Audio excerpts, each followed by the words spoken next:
Hey, so it's March 12th. I just wanted to do an update before I actually went to bed. Main thing I wanted to show off was my avocado. And, I believe I planted this last year, the end of last year. But I'm not exactly sure as to when. But I'm glad that, it's still alive and it actually has a stalk and some leaves. So I heard it takes about 3 years to grow, but if it keeps going like this, as long as it stays alive, we might see an avocado, we may not. Here are the first set of seedlings that actually came out of the park's biodome. So it actually did pretty good. I had let's see, I think it's 2 different varieties of things that did not come up. One was the cayenne blend pepper, and the other was the hyssop flower plant, or herb. I'm not quite sure.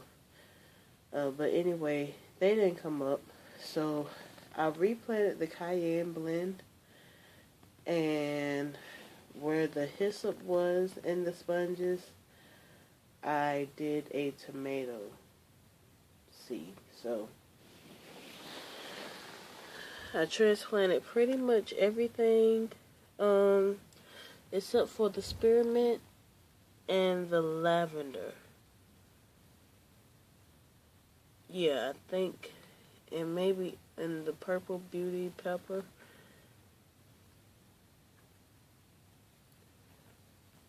Purple beauty is there on that end. And it might have been another pepper, that one back in the corner. I'm not sure. Because peppers take longer than tomatoes. These that are up might have been ones that were in this first go around. I'm not quite sure. Funny thing is that I planted the artist pepper. It's in this first row, and they are already coming up. So I've already got like 4 seeds that are actually like almost on top of the sponge pods. So pretty happy about that. Jubilee, I think I almost got all of those seeds to come up. Almost all. Might be missing 1 or 2. Beefsteak yellow, I only got 2. Planted 2 in each cell, so I didn't get 4. Big Bertha, I got actually, let's see, I think I got all of them. Yeah, got all of the Big Bertha, none of the Cubanelle yet. The Cubanelle is a new seed that I just brought, so hopefully, it just takes a little bit longer for them.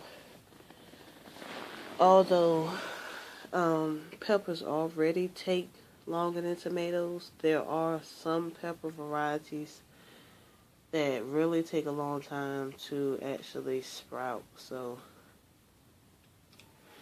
I don't know. I might give it let's see.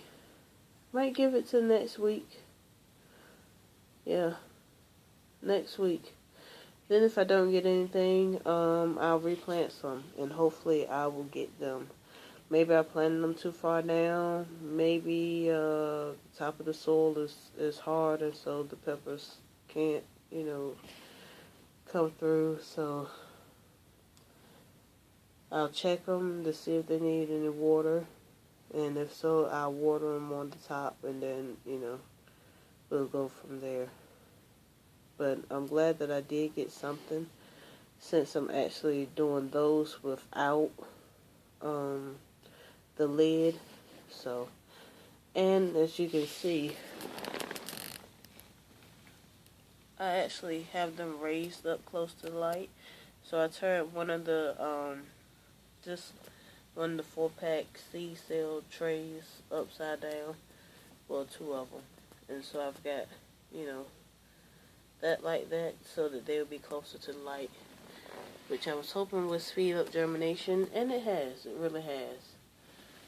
So the plants that were on this shelf, I had 2 different trays of plants, and so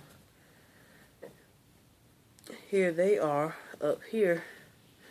And I think what I'm going to end up doing is seeing if I can, I might separate them, tomatoes in one, peppers in the other, just so I can get an idea of the exact number.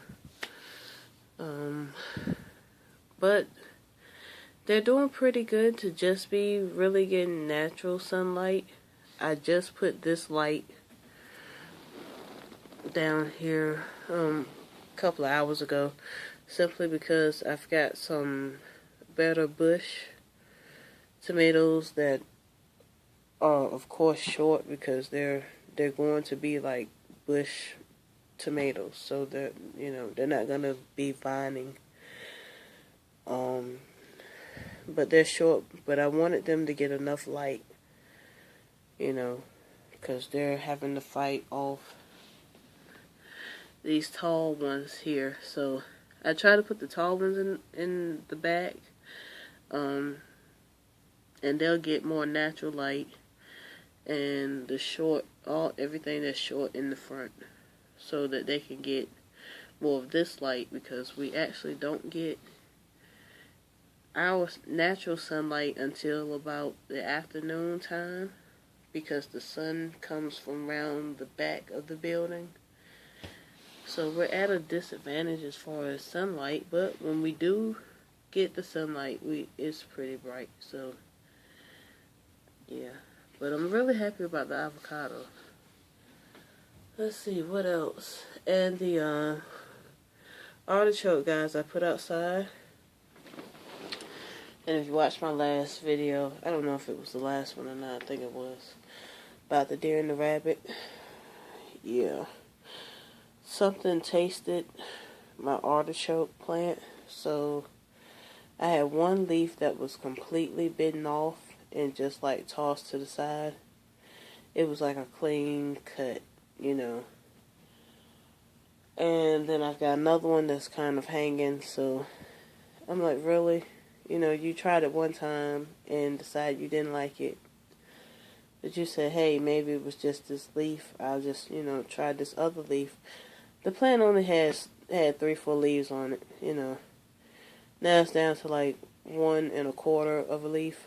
So yeah, but I did fence the potatoes off. They're still doing good. So here is the top shelf, and I actually have some more of the transplants, sweet bells, the dill that was in the biodome.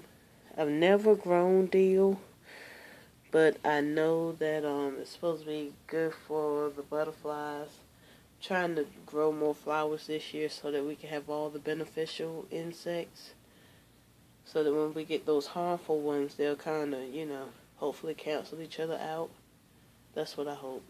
But anyway, asparagus, yeah, I've just, you know, I'm finished with them. I'm just letting them sit in there. Haven't decided yet whether I'm gonna, you know, even consider putting them out or just tossing them.